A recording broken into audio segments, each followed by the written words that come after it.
So we are here live after the Lions lost to the Minnesota Vikings. It was a pretty deflating loss. They played pretty well for the most part, and then the second half, especially in the fourth quarter, they just kind of fell apart. So we'll wait for some of our viewers to join us, I guess. Um, but if you guys don't know, I'm with Sports Carnage. I'm part of the podcast hosted by Detroit Sports Nation. This is something that we're going to be trying to do for you moving forward, is going live after big events, Lions games, Pistons games, uh, Michigan State football, things like that. We wanted to go live last night and we couldn't. But now we're talking obviously about what just happened with the Lions.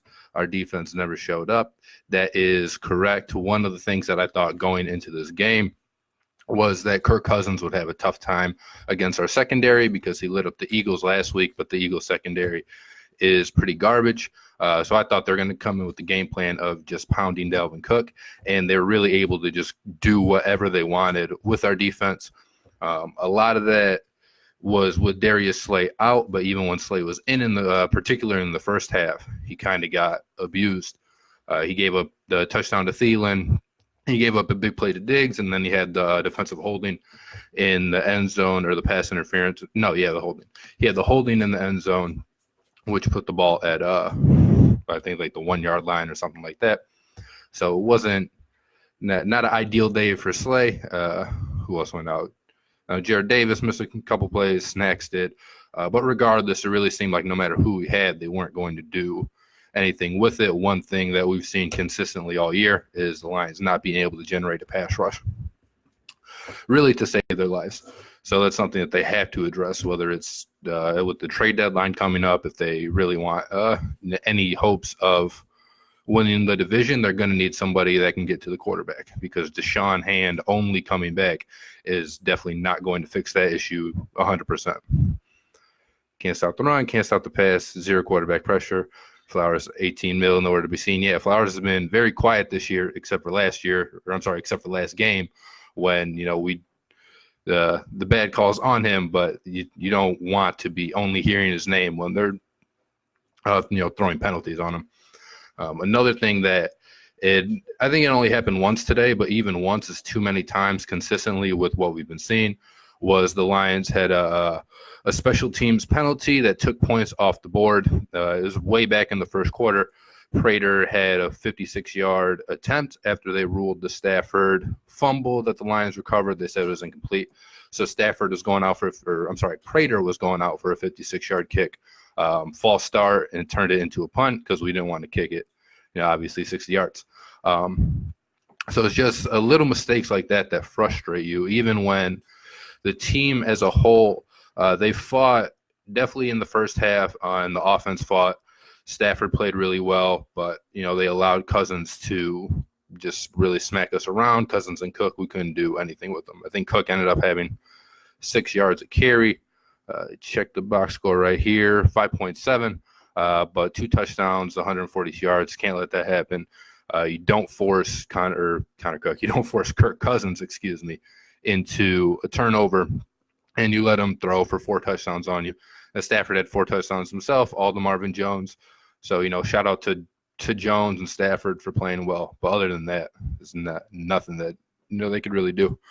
Might as well blitz. Linebackers can't cover. Yeah, it's definitely tough to blitz, but they need that pass rush, and they're not getting it from their front 4, front 3, whatever they do. So you want to be able to create pressure. The hell's happening? But you want to be able to create pressure, and sending those guys, our cornerbacks and our safeties, obviously had a pretty rough game today. And then there's just the philosophy that Patricia wants to have.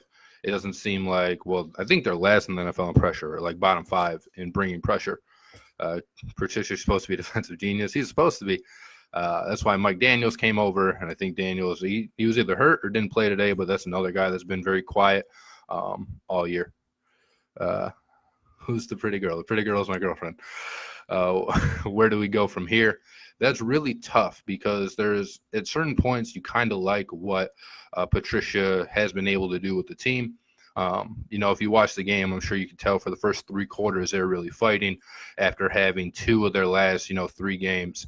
I'm sure they didn't agree with a lot of the officiating, so just kind of not mentally checking out is something that you love to see from your team.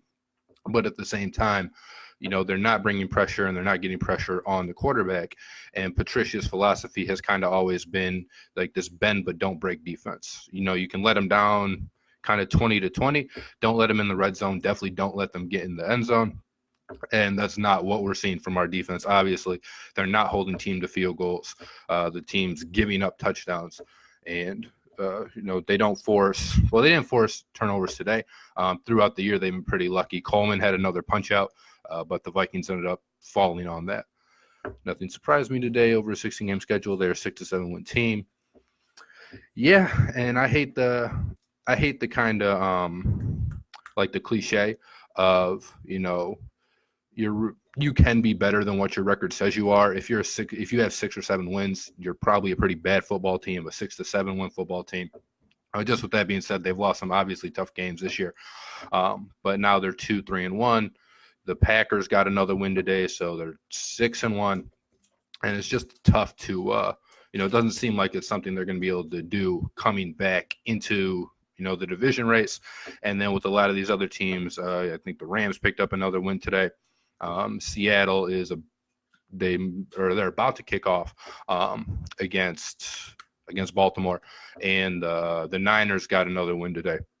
So there's 3 teams right there that are probably better than the Lions and are going to be able to take one of those, maybe even both of those wild card spots away. So not only are they falling back in the division, behind the Vikings now too, but they're also falling behind in the wild card race. So the playoff hopes when we were 2-1-1 were it's a way better outlook than sitting here 2-3-1 after a couple losses. The defense needs to change. Yeah, I don't really know what the defense can do to change. They've been without some of their pieces, and it was never going to be a great pass rushing defense anyway. You look at a guy like Snacks, a guy like Flowers. He was paid to come here and probably be that game breaker in terms of the pass rush.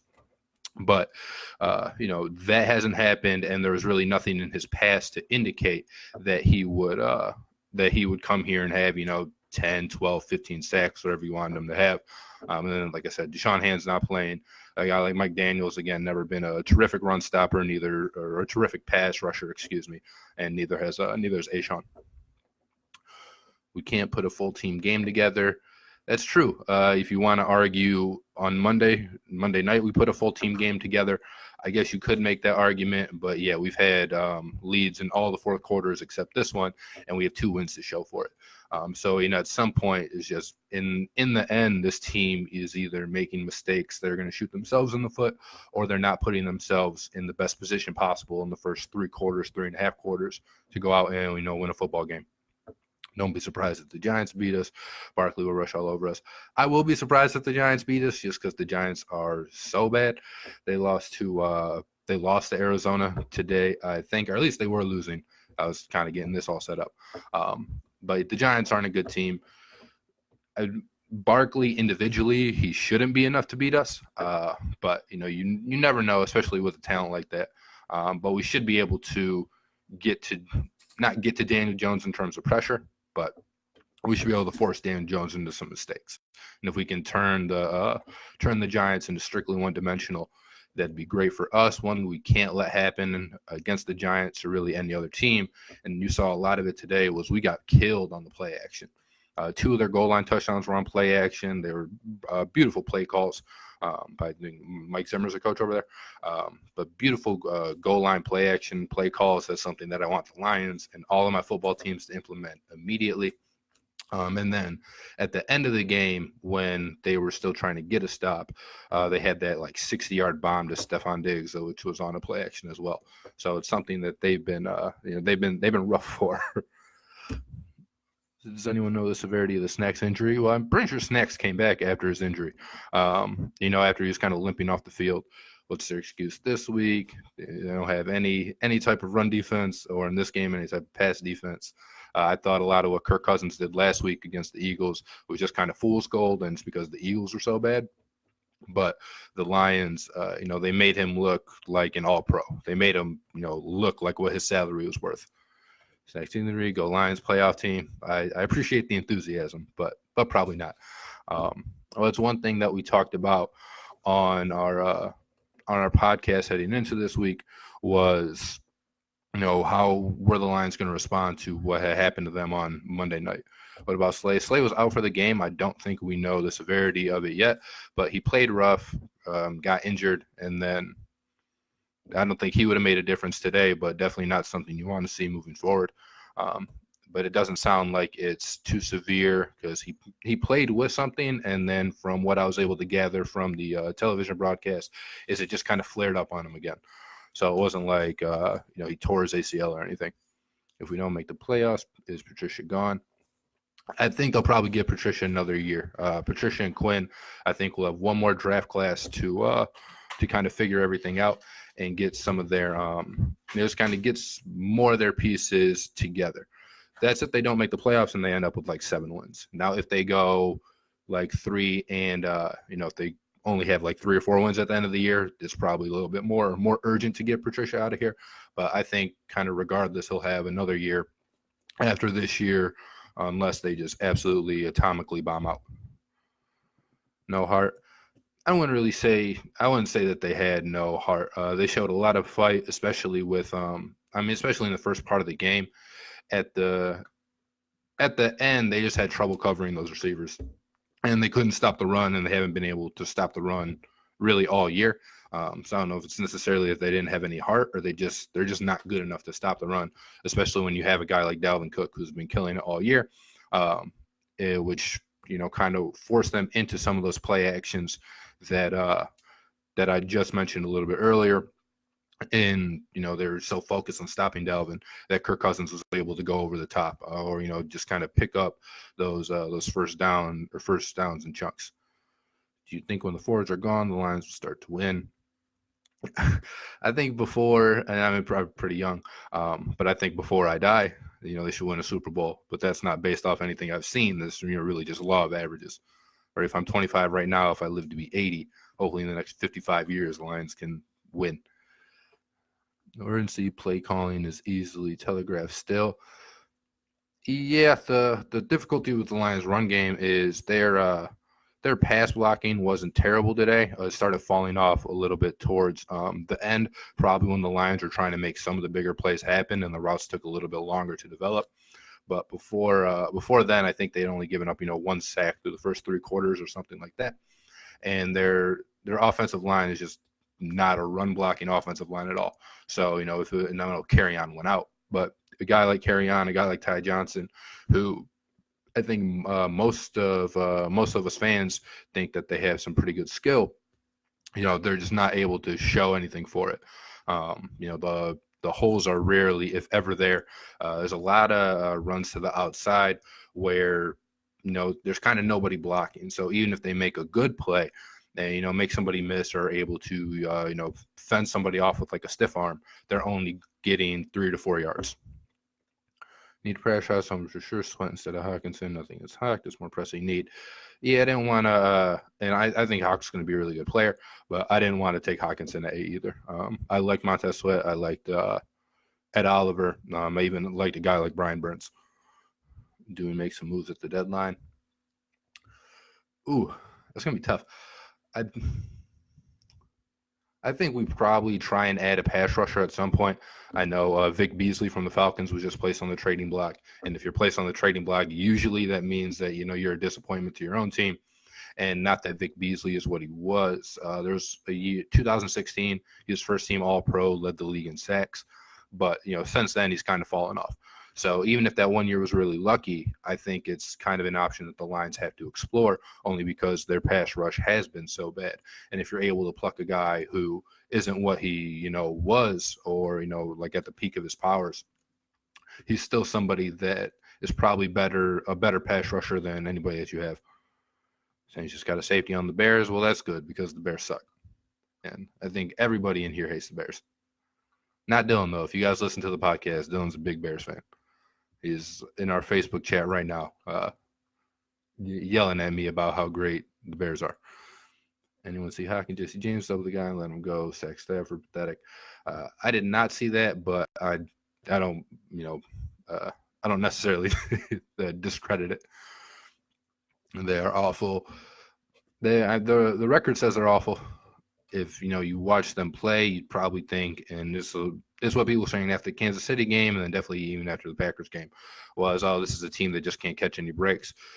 You had a lot of people saying they outplayed both Kansas City and Green Bay when they lost, but today they got outplayed in really every facet of the game. We hate the Bears and Packers and refs. It's true. Also, I hate the Packers the most. I hate the Bears the second most. And then I've always been sort of a pseudo Vikings fan because when I was younger, they had Randy Moss. We hate the Bears, but I was definitely not obviously a Vikings fan today, and we do hate the refs. A lot of referee shirts in the stands today. People were real hype about that. Going on, but the Lions, it doesn't look like the playoffs or any type of what the Lions need to do right now, or what they can do. So kind of how we move forward is rough. You think they can obviously make some moves at the deadline, like somebody just mentioned. I don't think this is the type of team that'll just fold and tank the season. So if you're hoping for them to lose the rest of their games and get the first pick, that's something that I don't foresee happening, especially since the back end of the schedule does get a lot easier than what we've seen. We still do have to play. We have to play Chicago twice.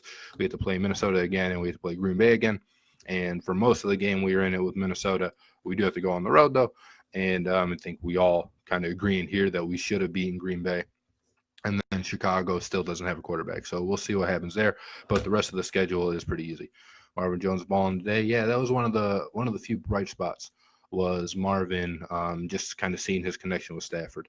He dropped a touchdown and then he made up for it. 2 plays later, grabbing a touchdown that was his third of the day, and then he got the fourth at the end to kind of still keep us in it.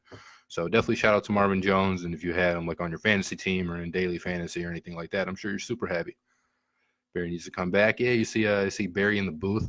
I think it was the second quarter. At the start of the second quarter, I think. But Barry was in the booth with Spielman and whoever else was in there. That was nice. This is the face. No wonder all the posts are complete trash. Oh, man. Oh, that's just hurtful. That's hurtful, Brandon Nichols. But no, I'm not the face of Detroit Sports Nation.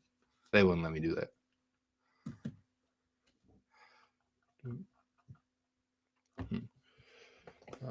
But where they go forward, who do they have? Does anybody know who they play next week? I'll find out. Lions schedule, Lions game. Yeah, next week they have the Giants. So for anybody still drinking the Lions Kool-Aid, you'll probably be pretty happy with the result the next week. And then they go to Oakland, which could be a tricky game. But if they win the next 2 games, how are you guys going to feel about them? If they go from 2-3-1 to 4-3-1, are you guys going to be back on the playoff wagon, playoff bandwagon? The Giants, thank you, Jim. I appreciate it. Get out of here. But yeah, so taking a look at the schedule, move forward. Giants, Raiders, definitely winnable. At Chicago, it's probably a loss. And we host the Cowboys, who are a mess right now. Go to the Redskins. Again, that should be another win just because the Redskins are so bad. They got shut out today. The Bears at home on Thanksgiving, toss up. But if you want to say the Bears are just absolutely better, that's probably a loss. On the road to the Vikings is a loss. And we have the Bucs at Denver, which we'll probably lose, and then at home to Green Bay. So, if you're kind of playing the schedule game, you can look, and the Lions really have 1, 2, 3, 4, 2, 5, 6. Yeah. The Lions probably have about 7 winnable games left on the schedule. But I don't know that there's anything I've seen in the first 5 weeks to go ahead and say, they'll definitely win all those, all 7 of those games. This game was the first legit loss that they've had. Who else did they lose to? They lost to, obviously Kansas City and the Packers. And I thought the Kansas City loss was legit. I thought the Packers was a complete screw job. But there are a lot of things that they could have done differently in the Kansas City game to come out with that one. But this is definitely the worst that they've looked all year, and it's the most that they've gotten. The most dominated they've been, of course, because the Vikings were able to do whatever they want with us, which it's really tough, especially for the playoff aspirations, being that you're already 0-2 in the division, and you have to play the Vikings again, and you have to play the Bears twice, and you probably match up with the Packers the best, and you already lost one game to them. Looks like 3 wins. We should at least be 5-2. You're talking about 5-2 right now because we already have 3 losses. It's like 3 wins make Kirk Cousins look like Brady. Yeah, they Kirk Cousins, like I said before the game, I didn't think Cousins was going to be able to do what he did. I thought Slay and Coleman and Diggs in the secondary were going to be able to, kind of keep a hold on things in terms of Diggs, Thielen. We even let Kyle Rudolph get his first touchdown this year. And they just got abused really all game. I think it was an excellent job of game planning by the Vikings too, because they took their shots, but they also knew, to run it when they had to. They threw the ball 34 times and they ran it 37. So they had a really good mix of run and pass. Like I said, a lot of play action in there, which I think threw off our defense. Just wanting to commit to the run because they knew Dalvin Cook was going to go ahead and eat, and he did 142 yards, almost 6 yards a carry with 2 touchdowns. And, it was with Dalvin Cook, it was a lot of consistent kind of gashes. It wasn't like he had one 80-yard run and then you were able to hold him to 3 yards a carry on the rest of the runs. His longest run was only 23 yards. So, he was consistently popping off against us for 4, 5, 6, 7 yards at a time. And then, Kirk Cousins was able to hit his targets. Stephon Diggs, 142 yards on 7 catches. Irv Smith Jr., the rookie tight end, 5 for 60. Kyle Rudolph had 4 catches. BC Johnson had 4 catches. I think that was the fullback who scored on one of the play action touchdowns. And then Adam Thielen only had 1 catch, but it was a big one for 25 yards and a touchdown. But I think he was hurt after that play. I don't know if he came back in, but I know he was definitely injured on that play that he scored a touchdown. So Kirk Cousins was able to spray the ball around the field and really not only target one guy. 4 dudes had more than 4 receptions. I watched this Lions team over the team from 3 years ago, but I think the defense didn't look good. Abdullah looked good against us, and Rudolph looked the best this year. I tell you about it, D. Abdullah, you don't mean Abdullah today, because Abdullah, I don't even think Abdullah's on the Vikings anymore. But if he is, he certainly didn't play today. So is Patricia calling defensive plays or the little guy? Patricia should be calling the defensive plays. I mean, that's his side of the ball. It's probably a mixture of him and Paul Pasqualoni is how you say his name just together. But Patricia, I would guess, would be calling the plays. Shoulda, coulda, looking like a 6-10 season. Well, they can't go 6-10. They can go 5-10-1, or they can go 6-9-1. NFC North is the best division in the league, and we're just not better than the other teams in our division. That I agree with. We're probably the worst team in the division, which is just sad. The worst team in the best division, so our record won't necessarily reflect Abdullah, their punt returner, and kickoff returner. Aha. 2-2. Let's see. Minnesota fumbles. Minnesota receiving. There it is. Abdullah. Oh, yeah, 40-yard return. Good call. Good call on that one, sir. Man. Yeah, special teams looking rough again. Like I said, the penalty earlier, and then we only were able to get we were only able to kick a field goal. It was 46 yards. Prater got it in. Sam Martin had a pretty good day, though. It was a silver lining. Just going to plays. Yeah, there's probably not a lot of hope left for the rest of the season now, but it's going to be interesting to see the reaction, like I said, in even just 2 weeks if we beat the Giants and the Raiders. And we're at 4-3-1, and then maybe hope the other teams start dropping games and they're only kind of around that 5-win mark where we still have a shot at the wild card. A long shot at the division.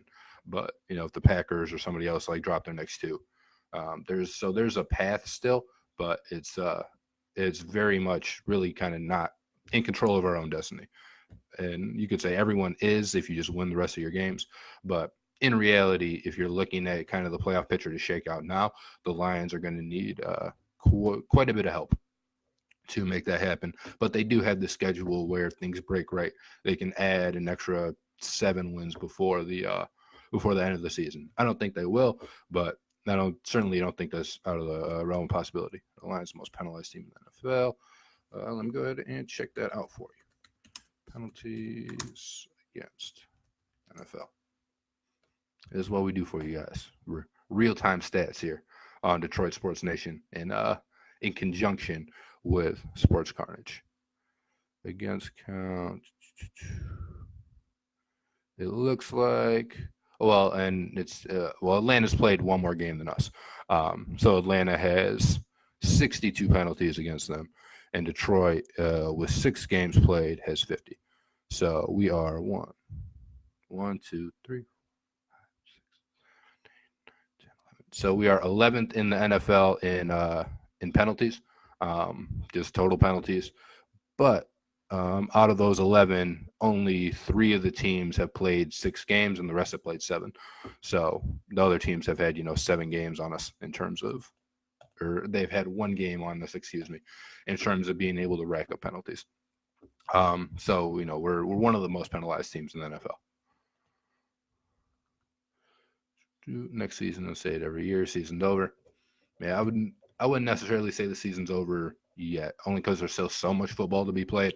But not getting this win or the win last week, or even the win against Kansas City, it's more of an idea of kind of what could have been, where we could have been at in the season already.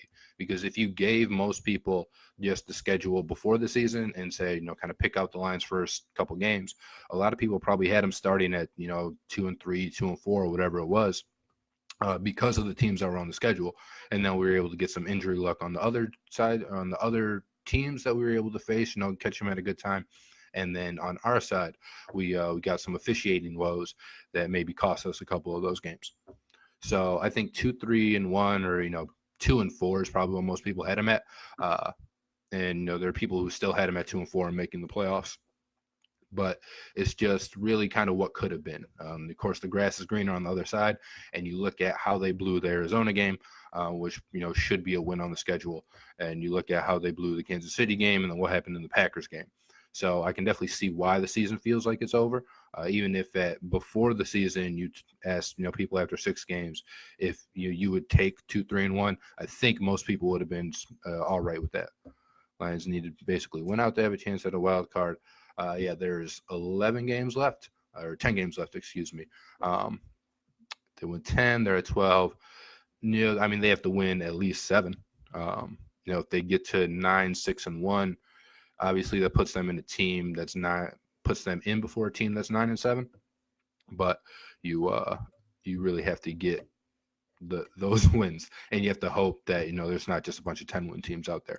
But I think 7 wins with the tie that we have, it will probably get us in. But that NFC West right now is looking real hard, real tough, with the Rams, the Niners, and the Seahawks. 3 teams, like I said, I think that are better than us. They might be able to cannibalize each other a little bit. But, even kind of regardless of what you think of the 49ers, if you think they're fool's gold, if you really think, they're like a top 5 team in the NFL, they're 6-0. I said it on the podcast 2 weeks ago that I didn't think they were going to make the playoffs. I thought they would fall off. And, they don't really look like they have any signs of that. So even if they're not a good team, all they have to do is 4-6 the rest of the way, and they're pretty much guaranteed a playoff berth. So basically went out. But yeah, that's kind of really all that we had for you guys today. Keep it short and sweet. We'll be back here next week discussing hopefully some better results against the Giants. Hopefully we're all in a bit more of a cheery mood. But until then, you can hear more of myself and my compadres on the Sports Carnage podcast. I'm about to post a link here in the description for you guys. But you can check us out. Usually we come out every Thursday, where we talk not only obviously about the Lions, but we talk about the Michigan, Michigan State, things like that. So you'll be seeing more of us from on that end as well. But there's a couple podcasts link in the description for you guys, and then our social channels as well. So kind of check us out everywhere. Listen, if you like us, let us know, and if you don't like us, you can just kind of keep that to yourself. But thank you guys for joining me. It has been a excellent video. I wish you all the best weekend. Have a good day. Thank you, Jim. You too. You're very involved. I appreciate that.